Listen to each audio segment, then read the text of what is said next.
ಆಂಧ್ರ ಪ್ರದೇಶದಲ್ಲಿ ಭಕ್ತಿ ಮತ್ತು ಸೃಜನಶೀಲತೆ ಒಂದಾಗಿ ಅಪರೂಪದ ಕಲಾಕೃತಿ ರೂಪುಗೊಂಡಿದೆ. ಒಬ್ಬ ಕಲಾವಿದ ತನ್ನ ಕನಸನ್ನು ಭಕ್ತಿ ರೂಪಕ್ಕೆ ತಂದು 1,00,000ಕ್ಕೂ ಹೆಚ್ಚು ನಾಣ್ಯಗಳನ್ನು ಬಳಸಿ ಶಿವಲಿಂಗವನ್ನು ನಿರ್ಮಿಸಿದ್ದಾರೆ.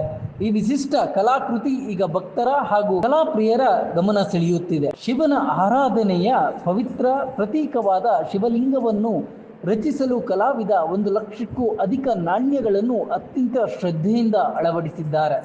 ಕೆಲ ದಿನಗಳ ಕಾಲ ಪರಿಶ್ರಮ ಪಟ್ಟು ರೂಪುಗೊಂಡ ಈ ಕಲಾಕೃತಿ ಭಕ್ತಿ ಮತ್ತು ಸಹನೆಗೆ ಸಂಕೇತವಾಗಿದೆ. ಪ್ರತಿ ನಾಣ್ಯವನ್ನು ಸೂಕ್ಷ್ಮವಾಗಿ ಜೋಡಿಸಿ ಆಕರ್ಷಕ ವಿನ್ಯಾಸದೊಂದಿಗೆ ಶಿವಲಿಂಗವನ್ನು ಸಿದ್ಧಪಡಿಸಲಾಗಿದೆ. ಸ್ಥಳೀಯರು ಈ ಸೃಷ್ಟಿಯನ್ನು ಮೆಚ್ಚಿ ಕಲಾವಿದರ ಪರಿಶ್ರಮಕ್ಕೆ ಅಭಿನಂದನೆ ಸಲ್ಲಿಸಿದ್ದಾರೆ. ಇದು ನನ್ನ ದೀರ್ಘಕಾಲದ ಕನಸು. ಶಿವನ ಮೇಲಿನ ನನ್ನ ಭಕ್ತಿಯನ್ನು ವಿಭಿನ್ನವಾಗಿ ವ್ಯಕ್ತಪಡಿಸಲು ಈ ಪ್ರಯತ್ನ ಮಾಡಿದೆ.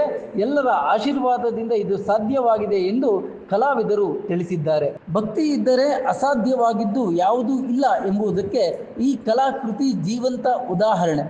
ಕನಸನ್ನು ಭಕ್ತಿಯ ರೂಪಕ್ಕೆ ತಂದ ಈ ಕಲಾವಿದನ ಸಾಧನೆ ಎಲ್ಲರಿಗೂ ప్రేరణೆಯಾಗಿದೆ. Brigade news Kannada, Bengaluru. నాకు శివుడు అంటే చాలా ఇష్టం. చిన్నప్పటి నుంచి కూడా 365 రోజులు కూడా నిత్యం అభిషేకం చేస్తుంటాను శివుడికి.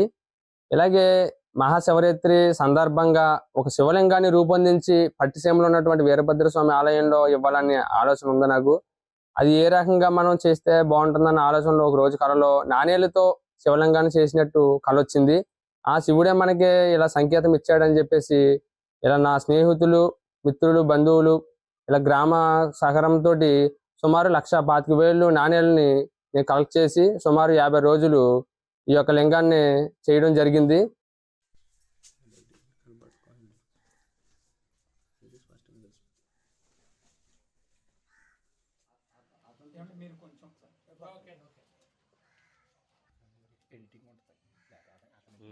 ಇನ್ನಷ್ಟು ಹೆಚ್ಚಿನ ಮಾಹಿತಿಗಾಗಿ ಫಾಲೋ ಮಾಡಿ ಬ್ರಿಗೇಡ್ ನ್ಯೂಸ್ ಕನ್ನಡ.